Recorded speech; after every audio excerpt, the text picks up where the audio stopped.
This is the Mobile Tech Podcast, brought to you by worldpodcasts.com. Now here's your host, Tech Girl, Miriam Joie. Brought to you by MediaTek. Hi, and welcome to the Mobile Tech Podcast. I'm your host, Miriam Joie, and today is Tuesday, March 4th, 2025. We're right here in Barcelona at the Fira, at Mobile World Congress, at the MediaTek booth. And I got Ming Chi here, Hello. Who is like the person to talk to about wireless and all things engineering related to wireless. So thanks for being on the show. Thank you. It's a pleasure to be here. Absolutely. I appreciate it. So the big news from MediaTek this week is the M90 modem, brand new modem. 5G supports all the new latest specs, including millimeter wave. So tell us what's improved since the last generation in a nutshell. Well, the way is, again, I really appreciate you bringing up our product. This is always something our engineers are really proud of, to make the product to benefit our consumers. So this generation of 5G modem, I would say, with the M90, really comes in with every generation we improve the data throughput, peak data rate. So for example, for this one, we are actually supporting 6 component carriers, 6CC, at 400 megahertz for FR1. And then for FR2, the millimeter wave, we support 10cc up to 1.2 gigahertz of bandwidth. Wow. So out there, we have actually demonstrated, if you're going to see in our MWC booth, there is actually the FR1 plus FR2 5G standalone demo. Nice. With Ericsson base station as well. And we have demonstrated this also live over the air with Telstra. And really, we have achieved over 10 gigabit per second of downlink throughput from that perspective. So that is significant a boost to the previous generation. Some perspective about what the last modem could achieve in terms of peak speed. So the last generation, I mean, for modem capability-wise, I think the peak rate is between 8 to 9 gigabit per second. So we got a pretty significant, like 20% improvement, exactly. Right? It's a significant improvement. And then in terms of power efficiency is obviously a big deal when you're doing chips, and we're all seeking that right now, right? Because our SoCs are getting more power hungry at peak. But at the same time, anything we can save, especially when things are kind of idling, background, your phone's in your pocket, but you're getting notifications. You want the power to be as low as possible. So what have you been able to achieve on the power efficiency side of things? Well, so what we have done is the following. Of course, every generation of the modem, we also try to strive to continue, based on experiences, to improve the power gain, power efficiency, to enable a longer battery life. Right. So as you mentioned, one thing that's also differentiating about the M90 modem, in addition to data rate, is that it is also a 3GPP release 17 baseline standard. Right. Of course, even with some of the early release 18 type of features. Now, one thing very important in the release 17 feature is really those low power saving features. Right, exactly. Right? For things like the paging early indications and things like that. So you can really quickly monitor certain control channels and be turned off as quickly as possible to really save the battery life. Right. But what are you doing at MediaTek that differentiates you from the competition in terms of power management? Because obviously that's an area of expertise for you. So of course, to talk about that, we have to get into the nitty-gritty about turning off every single bit in there. But I think that what's important there is for MediaTek, what we do is we actually collect a lot of scenario and feedback from customers, look at the actual use cases, and based on these use cases, we truly go into every single aspect of the use case very carefully to see how we can minimize. Now, fundamentally, some power optimization can be done by software. Of course. And some needs to be done by hardware. Of course. So we very early taking this feedback, look at architecturally, how do we really truly enable the next generation to be beneficial, to enable that.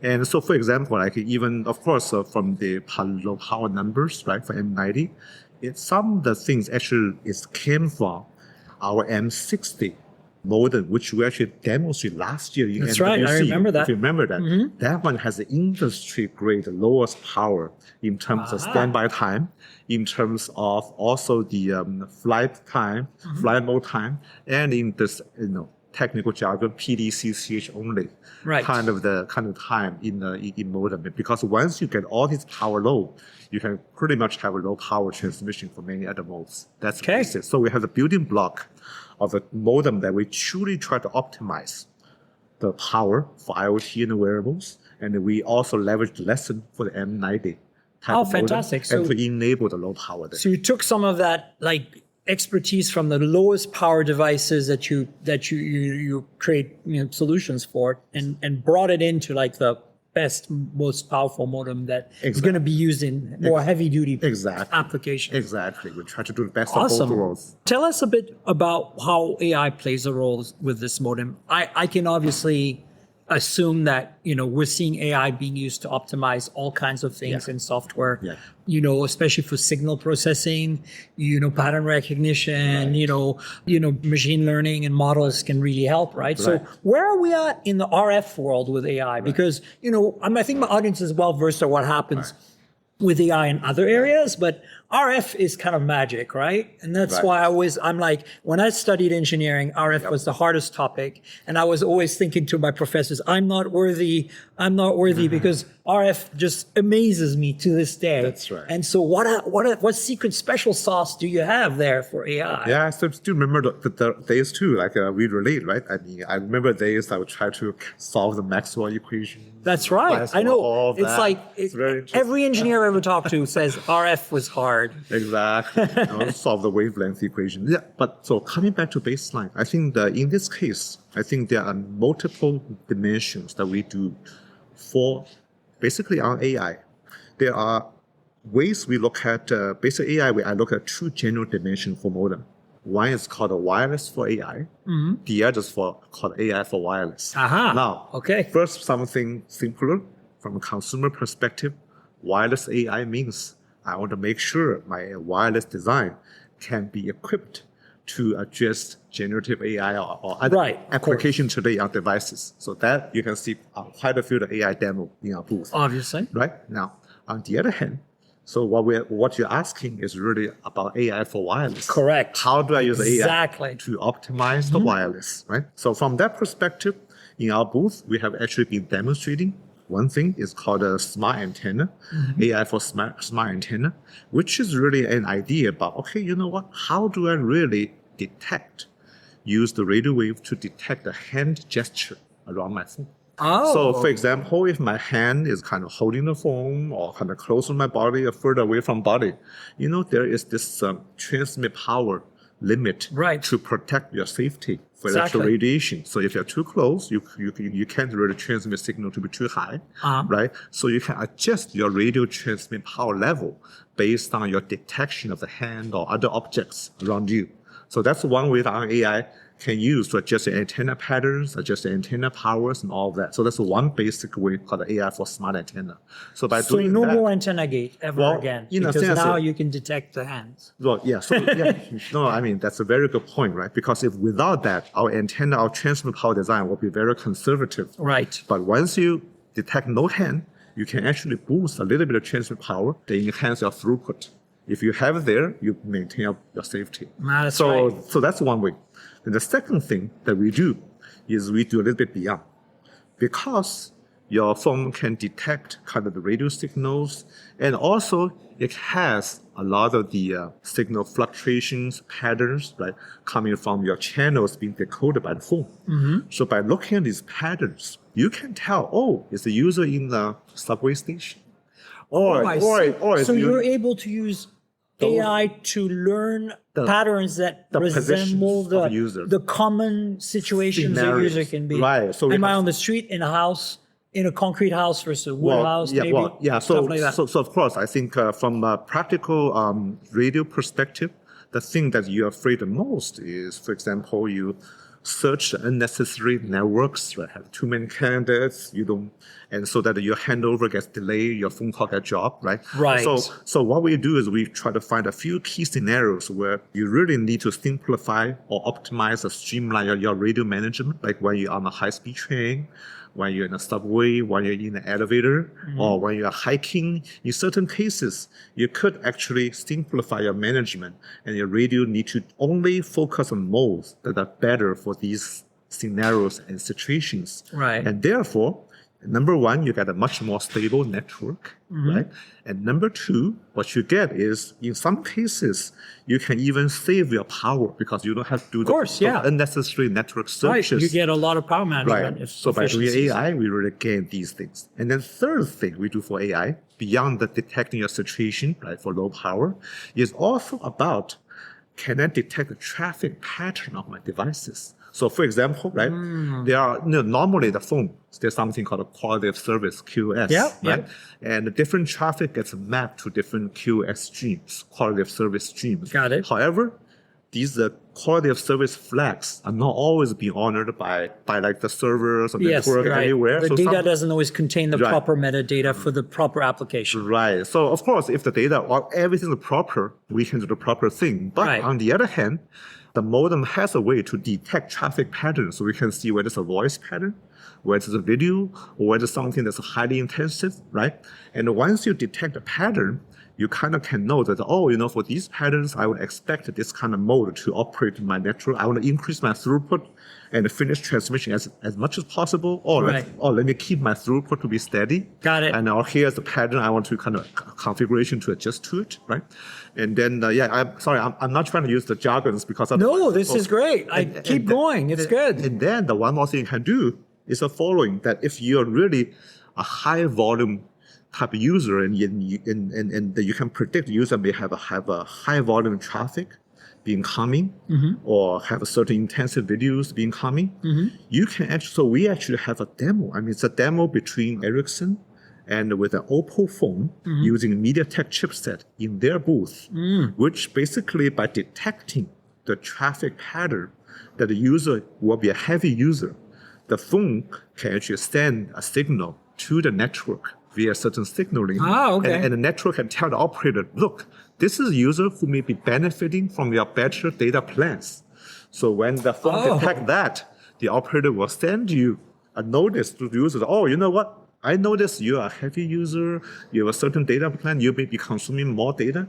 Do you really want to use a better plan for you? User can select right there. So that's interesting. That's a practical application that connects the user experience, operator billing plans, and everything coming together through this scenario, through this traffic detection. So there are various things for AI. You can do the hand detection, the simple way, right? Or you can do your situational, conditional channel detection, whether you're subway, train, etc. Right. And you can do the traffic pattern detection to identify the usage and also to save power. Fantastic. So these are all the AI things. Let's quickly talk about satellite connectivity.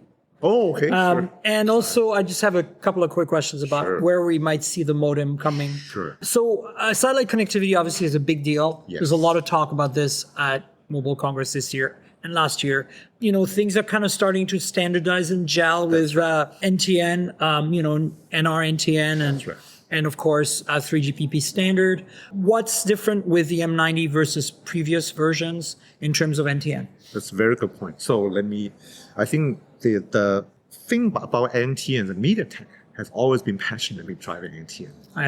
Because we really want to make sure that we enable technology that the more subscribers and users to be covered. Universal. So not a specific thing. Right. Like we're seeing a lot of very unique use cases, but we want to standardize, right? Exactly. So even way before, I think I think the IoT NTN commercial happened even back in 2020. We enabled the first IoT NTN call, and then NR-NTN, we enabled the first kind of lab call about 2 years ago. Right. And then today in our Mobile World Congress, we're demonstrating NR-NTN at a wider band, at the KU band, at 12 gigahertz frequency to enable a 50 megahertz user experience. Oh, very nice. So, of course, for M90 itself, coming back to practical, some bands we still need to make sure it's worldwide.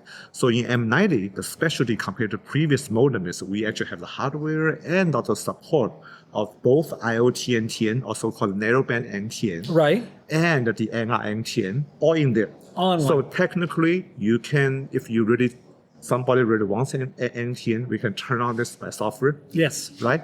And so the IoT NTN today, I think previously was in one of our companion chip, not in the former smartphone modem, but now it's really embedded in the smartphone.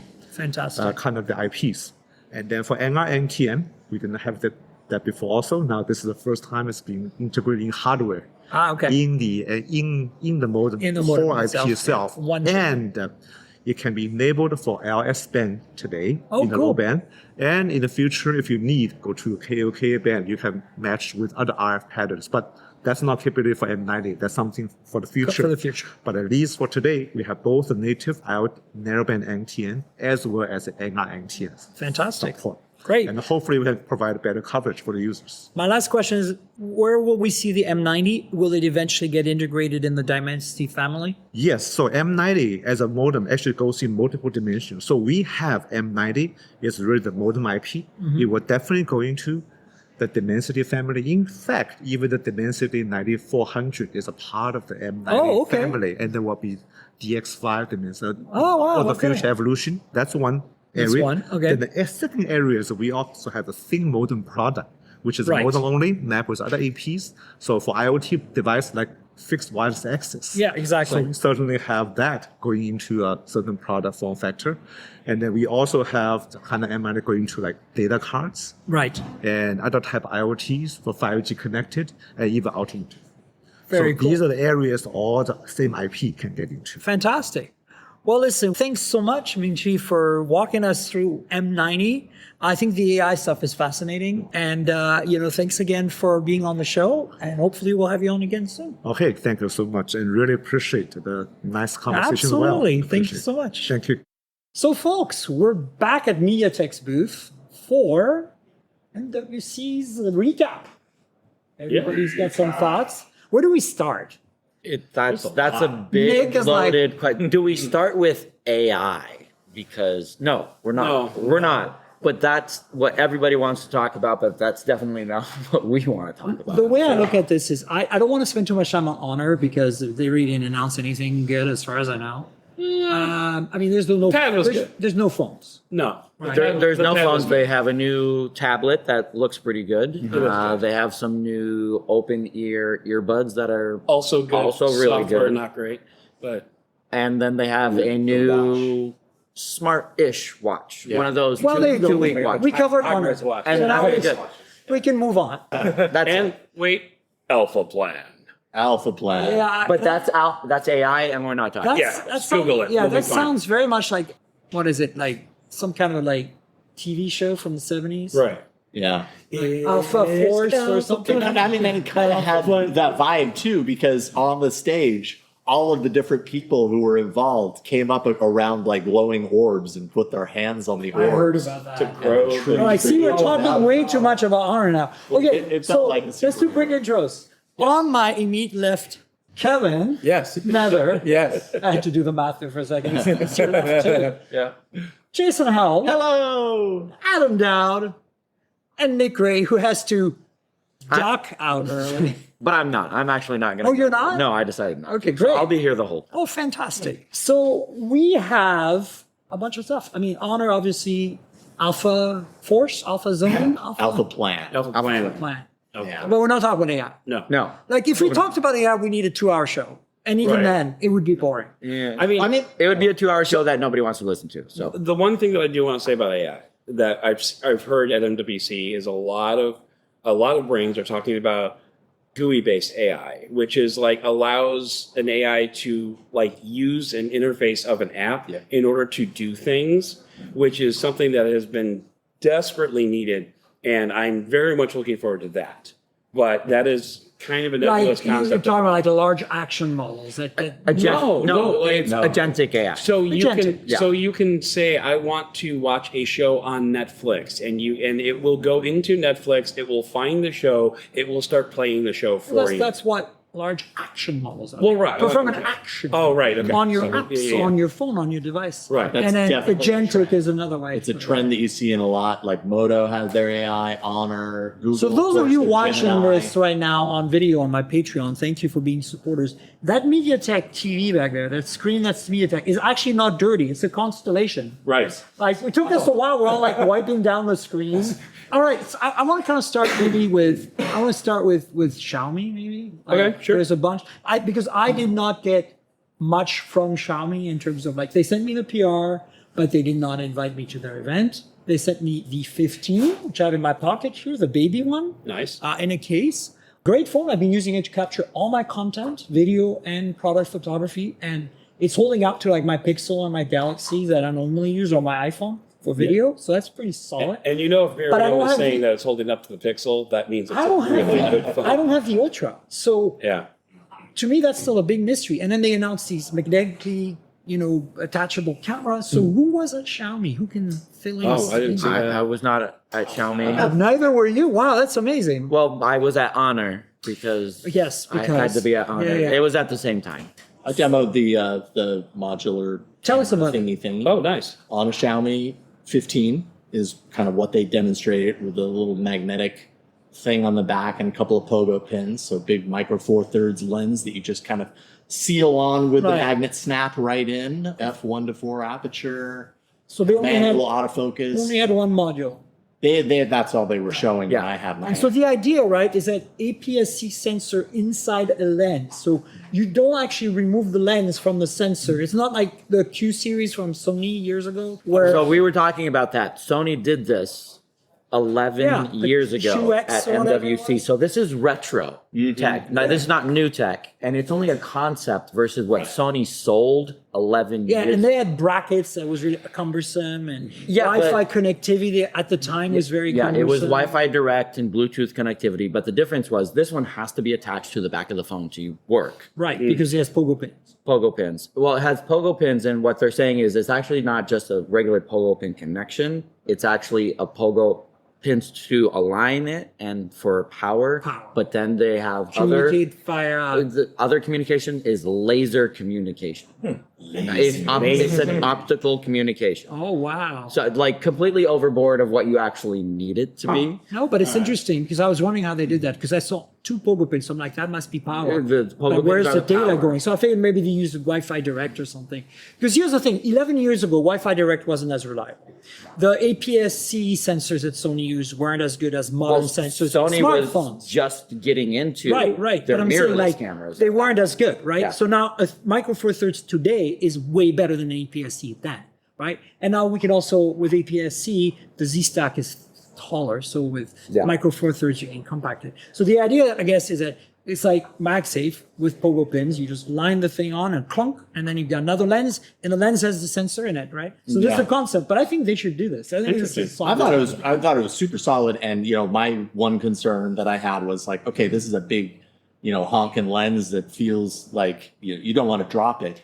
Does it seal to the device in a way that you can trust? And I mean, the magnet was pretty damn strong. It's pretty damn strong, but like if you go like this, it could fall. exactly. You still want to be careful. Yeah. I mean, So- MagSafe is freaking solid on most devices. So on the same topic, though, Realme had their version of this, I didn't get to see that. which is they're one booth over, right over here. So if you want to go after this, instead of having a sensor attached to a lens, it has 2 1-inch sensors on the phone. One has a regular smartphone lens on top of it that you can use. The second one is an exposed open. sensor. I mean, it's got a glass glass. cover, There's glass over it. And then it has a modular lens mount that you snap onto It's like a it. Canon, though, like with, because And it adds then- like an inch or 2 to just. And then There you are. Yeah. and then on top of that, then you put your actual I think they're M-mount lenses. Any M-mount lens you want on it, they had But it's manual focus because they don't have autofocus. so it's manual focus. So you're sitting there holding the phone awkwardly, and then you're like, can you turn it? But it works really good. You just have to put in the patience. Yeah. But again, it's a concept. And I got hands on with that. Go on. Yeah, no, same. Yeah, we're in the same Now room. we're in the together. same room. It was very What's your clunky. take? It was very clunky. Very clunky. And it felt like a hack and slash science experiment. It didn't feel like anyone would actually buy something like that and use something like that. The Xiaomi one was high tech. Yeah. This one was very mechanical. Very like, it feels like some guy like, oh, let me, like my dad, like I need help with something around the house. Check out what I can. kind of throw it together. Let me solder this to the back. Yeah, of the that's phone. that's what I mean. Yeah, the images looked great. Yeah, but very it's just concept. but it's just like things would have to be ironed out significantly. It actually look completely different before you expect a consumer to use something like that. Because even the people working there had issues kind of putting it together. It was like Yes, they did. one person that knew how to do it, and it just felt kind of weird to me. The phone was based on an 8 Gen 2, flagship was from it? a Wow. few years ago. So it's not like they've been working on this for a while. But I want to add this is not new either, because Xiaomi did that as well. Xiaomi did an 11 Ultra back in the day, a special edition concept 11 Ultra, where they rearranged the rear lens layout. They removed one of the telephotos at the time and rearranged the rear layout to add a 1-inch sensor in the middle with a ring that you could, again, with an adapter mount, M mount or some, I think it was E mount, Sony, whatever. It was an E mount. But the point is, this is, again, coming from Realme, I thought that was really interesting because officially they're a budget-friendly Chinese brand for people who want a phone for $300. Exactly. And they announced a phone that's been out in China for a while, the Realme 14 Pro series, which is 14 Pro and 14 Pro Plus. I've had it for a while. I've talked about it on the podcast. I posted photos online of the color shift when I had it back in January after the embargo lifted. So it's nothing new, but the nice thing is just like another phone we're going to talk about soon, is you're getting now phones with telephotos that are really decent, like 50 megapixel or periscope or, triple prism, tri-prism for $350, $400. And you don't even really need that attached lens anymore. So it's kind of interesting. But thanks for bringing up Realme, because I think that was a bit of a surprise, right? Like we knew the 14 Pro Plus was coming, but that was whatever, and that's not so new us anyway. And then now we have this Xiaomi concept, and then the Realme concept.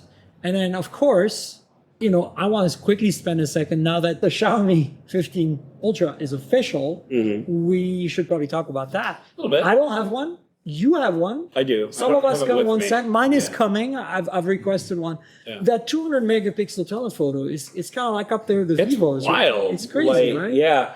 So, like you said, I received, and I also got the photography kit that they're selling along with it, which is really cool because it has this, basically a camera grip that slides on, just like last year. They did the same thing. You can put filters and stuff. Yeah, and they have accent buttons that you can screw on, and I actually lost the accent button and then went back and found it on the street. It was kind of hilarious. Wow. But yeah, the 200 megapixel telephoto, I've actually got some photo samples if you want me to.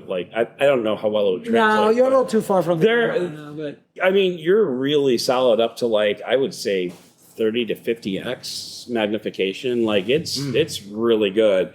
And you were doing some product photos with the baby 15. Yeah. Which were just the baby 15 goes great up to 5 or 10x, and honestly, I'm really impressed. This is I used the 14 last year. I had the regular 14 as well, and that was a really great phone too.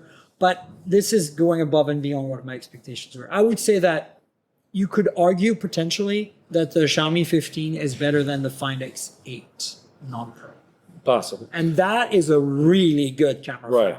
And the one thing that I've amused to no end about is the fact that the camera grip fits seamlessly onto the Nothing 3A Pro, and the Nothing 3A regular. and it works. You can take photos with even it. The zoom rocket. Even zoom in. I know. I tried it. The aperture doesn't work, unfortunately. It's nice that they're using the standard USB-C protocol for it. Yeah. So that I'm actually surprised there's a protocol beyond the shutter button for that. Well, the zoom thing, it goes to one of the settings that goes to your volume rocker. Oh, okay. That makes sense. But the chassis for the both phones is exactly the same, so it fits on as if it was designed for. That's amazing. I think it's pretty cool. So speaking of which, let's talk about the Nothing phones. I have mine right here. I've got both. Put your Nothing phones out on the table. Oh, good. Let me show them both. This is the 3A and on the left, and the 3A Pro on the right. Right. And I'm blown away by this camera. For the money. Oh yeah, it's really. This is a $459 phone, and your over there is a $379 phone. Yeah. And for that money, these phones are incredible design and value, in my opinion. Yeah. I will say my one disappointment is the ultra wide camera, which is it's actually potato. It's a downgrade. Right? It's a downgrade from last year. Yeah. And going to an 8 megapixel sensor that can't even record 4K video is Yeah, last year's could? Yeah. Oh, wow. I agree, but it's not weird to find an 8 megapixel ultra wide camera on a mid range phone. That's perfectly fine, but there are 8 megapixel sensors that can record 4K video. Fair enough. So like this Because phone, I don't know about here, you. this is the Oppo phone. It has an 8 megapixel ultra wide that records 4K video. What Yes. would you use For an ultra wide camera to video? car stuff. I use All the time. Yeah. Really? Yeah. Wow. Yeah, if like you- wildlife. If you're out in the No, I mean, for me- a lot of perspective stuff too. It's a legitimate question for me because I never video anything except for video. also like So- if you were trying to do the vlogger thing with a phone and use the rear cameras, you can frame yourself right with the main camera, but it's like just right here. If Yeah. you switch to Yeah, the okay. ultra wide, That's a you good get point. your whole body. All right, I'll give you an good point. example. If you're in a crowded space, if you're shooting photos, you can generally for shooting cars, you do not want to shoot at anything less than 50 millimeters portrait. So Okay. 2x Okay. on your average phone. Right. Because if you start doing 1x or less than 2x, you get that You get weird skew- distortion. skew more quick, You don't yeah. get good proportions on the cars. Now, Same with laptops. Now, if you Same with laptops. if you stand back for 2x, there's no way you could get that Xiaomi SU7 Ultra that's on the show floor because there'll be people on your way all the time. Fair enough. So then sometimes you have to switch to 1x,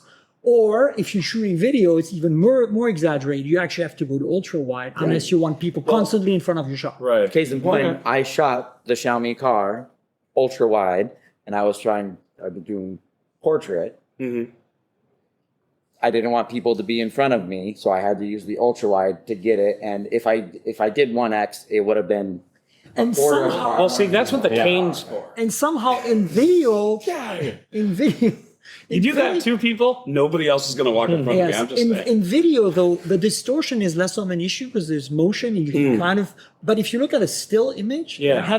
shooting ultra wide for cars is terrible. Or anything Oh, sure. 1x even is. But it's also just like foundational. If you're saying this phone is an upgrade because of the cameras, and then you downgrade Well, one of the cameras. then That's you tough. have, Yeah. you That's a have to very have fair faith in the point. conversation. That's a very yes, fair we point. put a telephoto zoom camera. Great.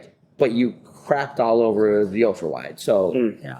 I mean, I didn't use the ultra wide much so far. It's been okay, but I didn't do video. And honestly, the 3x telephoto is really solid. It really Up is. there with Find X8, with the little Xiaomi 15. It can do 6x, Yeah. 10x Yep. with no loss of quality. It's really impressive. Dynamic range is really good too. Now, the reason I think they managed this is because they've gone for obviously a very affordable, like periscope, which is why it's so big. This camera bump is huge, yeah. insane. It is. Right? Really? It is ultra level camera bump. But I These think it's- phones are huge, kind of a actually. polarizing You don't notice how big camera these phones are Exactly. until you put them next to like a Pixel or something. Yeah. And Yeah. you're like, holy crap, right? And that's exactly, Jason, how I described the camera bump in my review. Is it's very polarizing. You're going to love it or you're going to hate it. I actually like- I skew more towards the hate it side.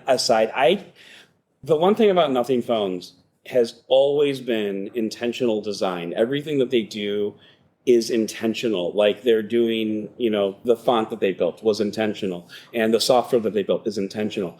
That camera bump does not feel intentional to me. It feels like, oh crap, how are we going to fit all these sensors into the camera? I think you're right. And I think that from pure design perspective, I think the 3A that Jason has there Yes. is- looks is So my much better. preferred design. But I think that they owned it. Like they went nuts with that camera. Yeah, they did. Like, they were like, okay. But here's my issue is like you can make it big, that's whatever.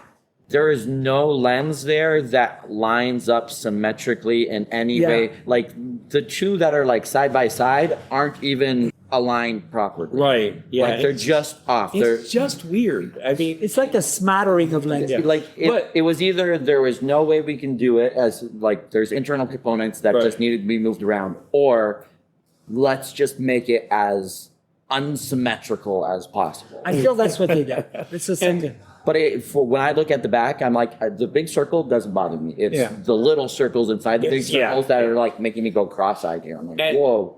and it should be mentioned that is like my only con on the entire review. Like everything else is really super. Yeah. So stay tuned. I'll have my review in like a couple of weeks because there's no way it's going to hit that embargo. My phones did not arrive till like Friday, basically. And the only other ding that I give the Nothing phone is the new Essential key. They have this Essential space where like you can have We're your not phone. talking about AI, Adam.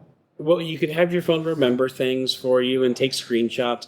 But my one criticism is there's no way to liberate that data. That data is stuck in your phone. Yes, and that's happening with more and more phones, right? Yeah. Like, in fact, like But the Moto Beta stuff we've been seeing is kind of like that too. Nothing did say that they're working on it, and that's like a pain point that they're trying to address. My biggest pain down the point with road. that button is it's not repurposable. You can't reassign you can't it to reassign it, something yeah. else. Yeah. Right now, it doesn't work when the camera is running, so it doesn't become a shutter button, which is something they said they're working on. Oh, that's low-hanging fruit. Yeah, You that gotta was do that. promised. That was promised in the specs, and now it's not there yet. So okay. I think there's a few things. Look, overall, I think these phones, like again, design and value. Like whether you, depending on where you stand on the design of the camera pods, depending on which model you want, the value proposition, especially in North America, it's a no-brainer. Is beyond no-brainer. Amazing. It's also worth mentioning, disclaimer, it's not optimized for American carriers. Right. When I popped it into my T-Mobile, I actually got a message from T-Mobile saying, like, this isn't optimized.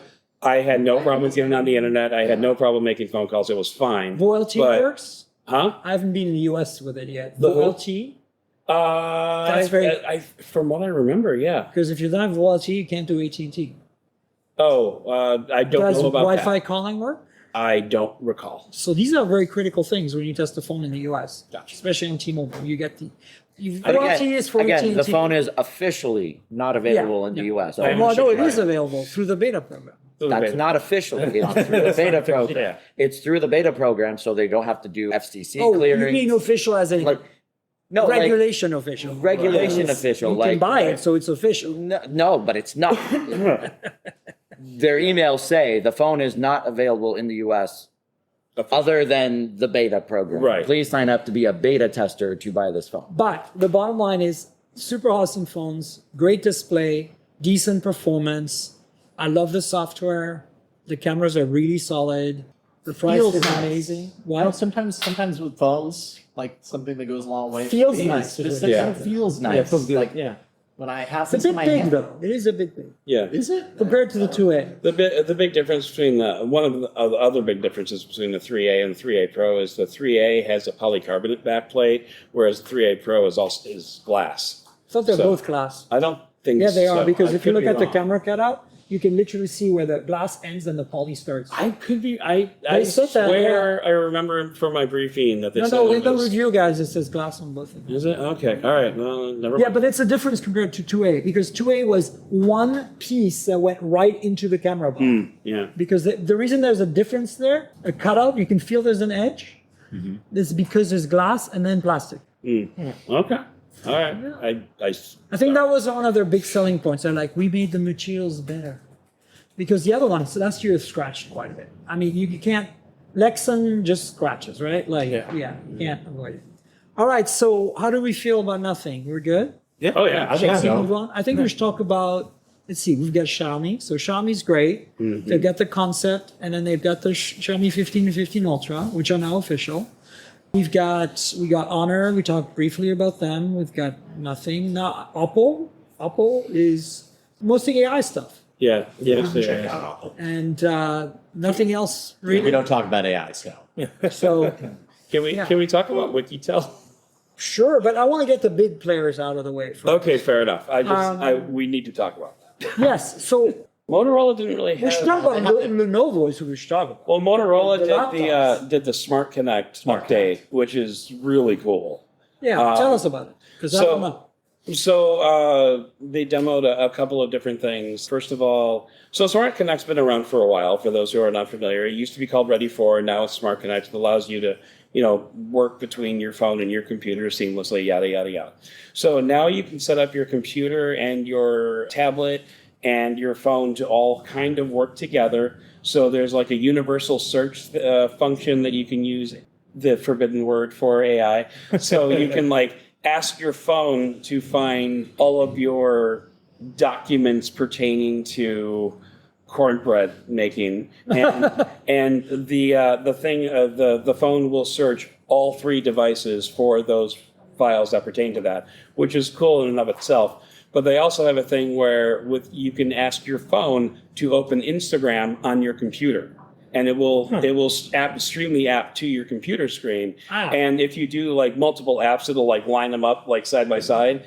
And there's also when you swipe up from the bottom, like to go to the home screen in a gesture situation, there's a UI button right in the middle of the screen where if you drag the app up to that and release it, it will send it to the computer. Pretty cool. So Very cool. it's really cool, and it's also going to be available on all Android devices, not just Moto devices.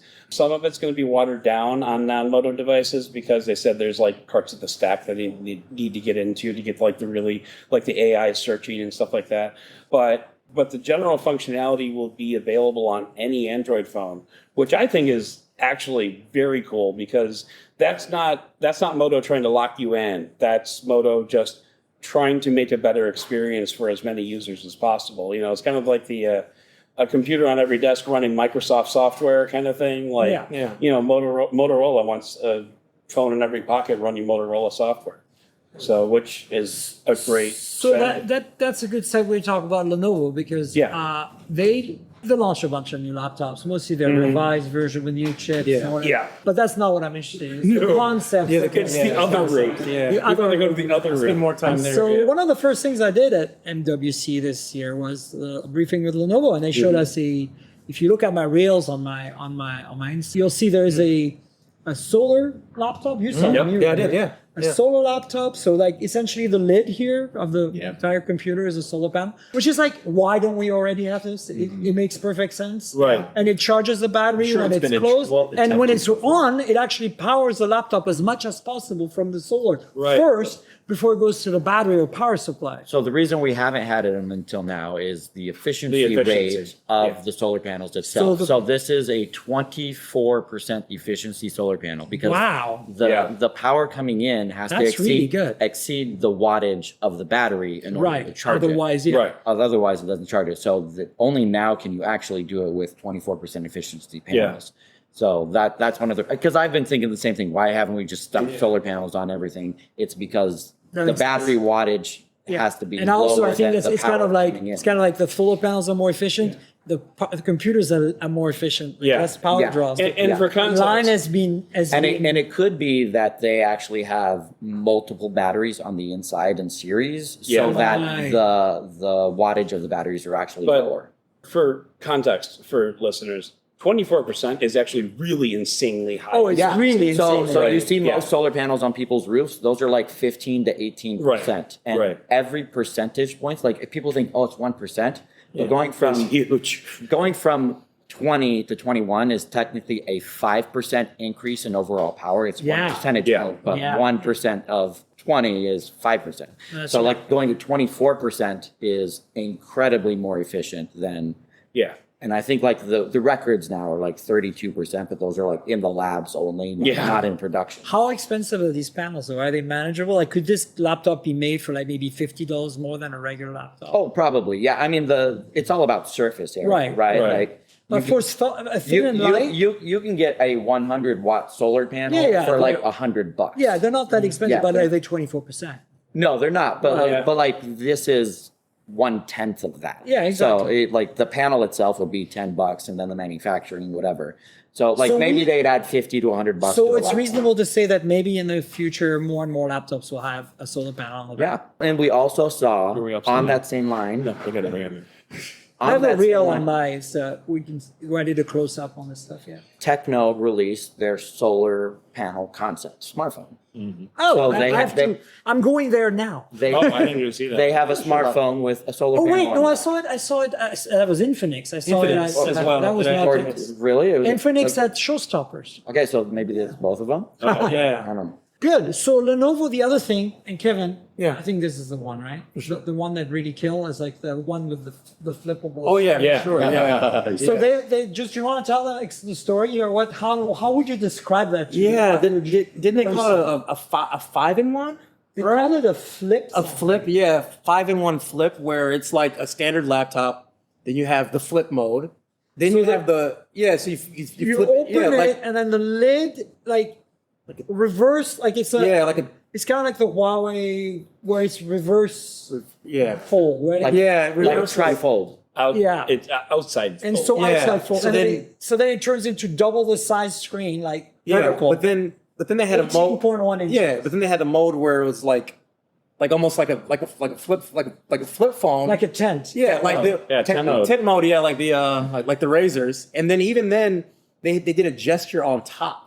To control both because screens. the edge is exposed. Yeah, you can so it's use like a the edge gesture. as a like kind of like ambient display. Yeah, with so time, it was just and, weird. like, Well, battery level. or What he was whatever. talking about, if you don't project something to the back screen. So if you're looking at something on the front screen, there's a swipe gesture that says duplicate this on the back. Yeah, it was just sort of, Or there's an option to do a different thing on the back. So someone can watch a movie on the back while you were working on the front. And by by that laptop would be super handy for me to be showing pictures. Yes, right. That would be the perfect. That would be the perfect. it reminds me of like the old school Samsung Edge where you had that little strip Yeah, where, that's what I you could do things and swipe between it. So, The cool thing here, like, everyone saw the rollable display laptop at CES. And so they said the panel is the same. It's just being used in a different way. So instead of rolling up into under the keyboard, it's just folding in on itself backwards. It's the same flexible panel. But because this one doesn't have the motors and the servos on the inside to make all that happen, it's 3 pounds lighter. Yeah, and it's super thin too. Like you could like I saw it, I'm like, this looks like a finished product, not a concept. It's like, Except flimsy to the me. concept one, there was like 4 of them failing during the demos. Oh, really? Like the OLED had there was a black mark in the OLED. Some of them, the adhesion from the back were like peeling out. And like, don't film this one. oh boy. That's a rough one. One mine, but it's So it's still I went, concept. I went very early, and mine were all perfect. But the bottom line is, also you can now make it into a tablet. Yes. Right. So when you close the lid, the outside is still a open, screen. it's still exposed. So you still have a tablet. So that this you can one, because you don't have the motors and stuff compared to the rollable one, it should be cheaper to build, and it's more functional in different ways. Right. Like Right. it'd be tablet mode, tent mode, regular laptop mode, or the extended versus the other one is just regular and extended. But it's also more vulnerable to damage. They actually have 100%. they have like an origami style cover that you get like for an iPad that you can to cover the screen on the when it's closed to protect it, and then you can roll it up and kind of like stick it underneath here to like help support the screen when it's like open fully and Oh, stuff. yeah, right. So but just the fact that they need that cover is very telling. So I don't know that I would trust that thing in a backpack, to be honest. I think the rollable is coming. We know that. Yeah, the rollable. That's Well, definitely- they said it's official. It has a price. Yeah, that's more sorted. So I think I'm more likely to want that. But you're right. If they can figure it out, the reliability and the longevity of it. But yeah, what other concept did you see? Do you remember? Was there anything else? They have the dual monitor thing. Yeah. that goes Oh on. yeah, but that's that's I just feel a like I've seen Lenovo that, branded yeah. accessory. Well, so the cool part is that it is a lot thinner and a lot lighter than most of the third party alternatives that are out there. Also, it's less cables because it uses the Magic Bay. Magic Bay thing to Which, by the transmit way, the data. doesn't seem to exist in North America. It's only ever in Europe that I they didn't even demonstrate notice that, Magic but Bay yeah. stuff. Huh. Like, I don't think they sell a laptop with Magic Bay in the US. Yeah, but Which is really weird. Nick, do you know that? I haven't checked. So what but just it's like 2 screens that come off of either side of the laptop, and then they had another one which was like a small 8-inch screen that you could attach to one side for like a Slack feed or something like They've that. had a whole bunch of Magic Bay stuff for a while now. So Yeah. This is a really cool concept. But it didn't occur to me that every time we see a Magic Bay accessory, either concept or real, it's not shown at a US event. It's only shown. No, they've shown them at CES the last few Have they? years. Yeah. Yeah, I think they did. But I don't. Yeah, the first ones were I shown don't know at if they're CES. sold in the US. That's the thing. Because Well, when I all of asked them them, about all of them are it, always called concepts. Yeah. Yeah, it's true. So, But some laptops are shipping with Magic Bay. yeah, but all the cool stuff that they show off Yeah, it's is never- always it's called never concept. available. I think the Yeah. only thing that they actually ship is Camera. The camera, the webcam, camera and the light and then bar. the light bar. The light And, bar. like Yeah, And like then, basic, like you need this in the office for teleconferencing. And then the other concept that they had was the 3D, 2D. Yeah, thing. you could wear a ring and then it would Oh, you track. do that it too. would Yeah. Like if you had a 3D display on the laptop is not new, but imagine you're watching something like you're an engineer and you're working on a jet engine. It's in 3D in front of you. You're wearing this ring, and as you move your hand, like the object on the screen tracks the ring and moves your hand to match. Yeah, and there were So yeah. you can do gestures and actually manipulate in 3D. Like it's easier than using a 2D mouse or one of those weird 3D pointing devices that they have. Yeah. So that's more like of a business use case. Yeah, but like, haven't we figured out like binocular cameras for 3D tracking already for gesture movement? Like, Oh yeah. like my MetaQuest does that with its extra Yeah, no, cameras. of It course. can track my hand with 2 cameras on the Yeah, outside. I know, but I Like, mean, I think it's much more accurate. Also, the ring. You know how we all like to play fiddle with our rings and Yes. swing them? yeah, imagine how that screws This was up. this was a scroll wheel Yeah. for the gesture. So when you want to scroll to the menus, you went like this. It was really. But couldn't I just do this? Like we've had saying. vision, like, do I have to? This is awkward. Let me just do that. Sure, but it's a concept. Yeah, I know, but It's designed to be awkward. So, I think Infinix and Techno we probably want to talk about briefly. There's solar panel phones. There's a trifold it's from the Techno, Infinix. right? Yeah. And the glasses. trifold from Techno. Yeah. Okay, so Also I'm the gonna- I haven't checked that out. Anybody has checked that out yet? The trifold. From Techno? It's under Yes. glass. but- Oh, we can't play with No, that. it's not under. They have one guy there that will take fold that. it for you. Oh, yeah, but But you can't handle. But it. you can't handle. You can't handle the trifold. I know, Jason. I know. So, But they have But they have the glasses that you can wear, which is kind of cool. It's kind of like Meta Ray-Bans meets the Evan Realities interface. So like you can scroll through things and like select like your calendar or directions or a teleprompter, but it also takes photos, which Oh. is kind of neat. Samsung didn't show anything new. I think Just the A Edge, series, the A Edge series. and the goggles. Well, the A Yeah. series came out. Yeah, but Yeah, a much closer look Then at the do edge. they bring them Yeah. here? Are they even here? The A series? They did briefings. I don't know if they're at the booth or not. Yeah. Interesting. I did not hear from that, even though I went to a But you Samsung can get really briefing. close to the I edge. went to a Samsung briefing about cameras, which was really interesting. I missed that one. Anyhow, well, so the A series, we'll try to cover that next week because that's going to be not Yeah. that interesting. They'll sell a whole lot of them, but yeah. they're not interested. Can I throw something in? Yeah, real quick? please. Because we didn't talk about the Techno Spark, which is their ultra thin smartphone. Yes, I'm about to go see that. Check it out. It's really impressive. Like when you see 5.75 millimeters. on 5.3. 5.3 millimeters. 3. 146 grams. They actually added weight to it because it was too thick. No, like weird. too light. Interesting. But it's really cool. You can definitely, get your hands on it's it. there at the booth. It's at the booth, and there are a lot of people around it. But it's interesting to compare that against what we're seeing with the Samsung Edge being their ultra thin. Right. And I mean, the Spark almost seemed more impressive to me. Than Yeah, of course. And also a 5,200 milliamp hour battery because they use silicon carbon. No, They're not. I asked about that, and he said, no, this isn't silicon. He wouldn't tell me exactly what it was, but he's like, this is our own interesting. battery thing. Okay. But I named silicon carbon, and he said, no, it's not. I see you, Techno. Okay. And then I have to talk about WikiTel because they have a phone that they call the WP 200. WP100 Titan. Oh, I thought you meant the one with the smartwatch in it. Well, that too. But they have the Titan, which I call the brick, because it is literally this thick and like, I don't know, what is that? Like, it's a half an inch thick. 22,000 milliamp hour. No, 33,000 milliamp hour battery. Built-in battery. It has a handle so you can carry Well, it. the previous model was a 22,000 milliamp hour. I have it, handle. and it did have a handle. And it does like have- a grip, like a camcorder grip. You know, It does reverse wired charging at 18 watts. Like, it's crazy. And then it also has a built-in projector, which I think it had last year. So that's fun.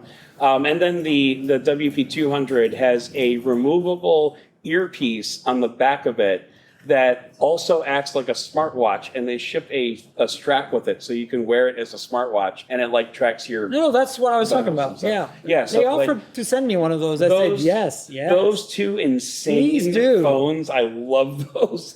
I would never want to actually use it, but I'd want to review the hell. I do want to quickly mention ZT Nubia Red Magic that are here. So Red Magic has their super high-end gold-plated phone here, or whatever is gold something, and then Nubia's got their Van Gogh edition of the Z70 Ultra. Okay. But what's surprising is that, get this, Nubia, is it Nubia? Yeah, it's Nubia. It's not Red Magic. Has a gaming phone, a budget gaming phone. Really? With trigger buttons. Interesting. Are you ready for the words that are going to come out of my mouth right now? Hit it. Powered by a Unisoc 5G chip.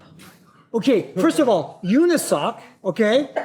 And then I didn't even know they had 5G chips at Unisoc. I don't think you're allowed to swear in this podcast. I know we're MediaTek, and thanks by the way MediaTek for the space, but come on, like Unisoc gaming phone? Like, okay, Unisoc budget phone, great.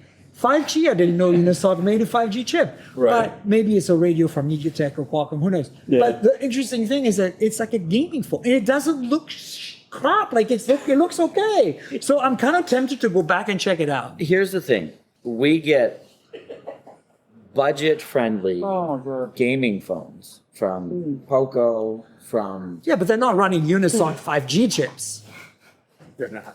But they're budget-friendly phones, which is ridiculous. So it's not like it's a gaming phone because it has gaming features. It's not gaming performance. Isn't it? I don't know. No, it's going to be like a mid-range Snapdragon 700 series smartphone. Like that's at max. It's not a high-end phone. It's something in the mid-range. So. Okay. ZT Boost, you should check it out. They have a flip phone, a folding flip phone, version 2 of their last year's model. Much improved in specs. And I assume the price is going to be in the $600 range, so 600 euros or so, like last year. So that's actually cool because it's nice to see affordable flip phones as a thing. I really dig. Right. Felt good to hand to me. Anything else before we wrap up? I just want to do the quick rounds where we all intro our stuff. And get out of here. I think I got good. this out We're pretty good quick. Yeah. Nick, So- go ahead and tell people where to find you.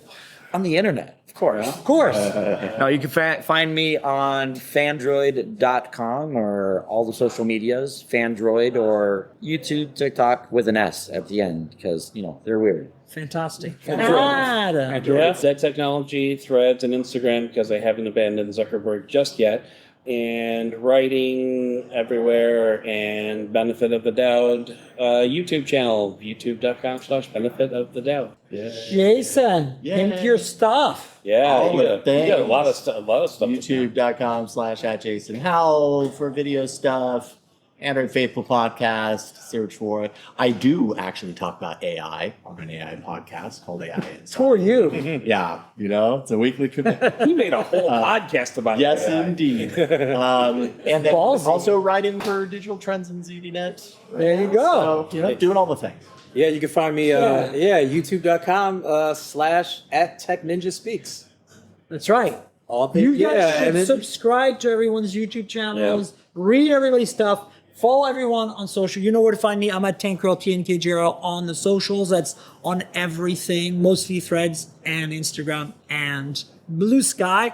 Podcast is at mobiletechpodcast.com on all the major platforms. Please subscribe. YouTube channel is youtube.com/mobiletechpodcast. You know how YouTube works. Like, subscribe, tell your friends, click the bell, comment. And if you want to support me, there's a Patreon. Patreon.com/Tankgirl. That's patreon.com/TNKGRL.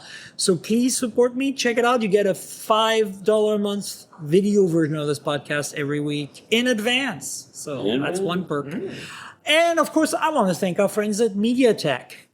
MediaTek, the world's 5th largest global fabless semiconductor company, powers more than 2 billion connected devices each year and is a market leader in developing innovative systems on chips, SoCs, for mobile device, home entertainment, connectivity, automotive, and IoT products. And folks, I'll be back next week for another show. Thank you all for being on the podcast. And until next week, cheers, everybody. This has been the Mobile Tech Podcast with Tank Girl, proudly presented by worldpodcasts.com. You can visit us online at mobiletechpodcast.com.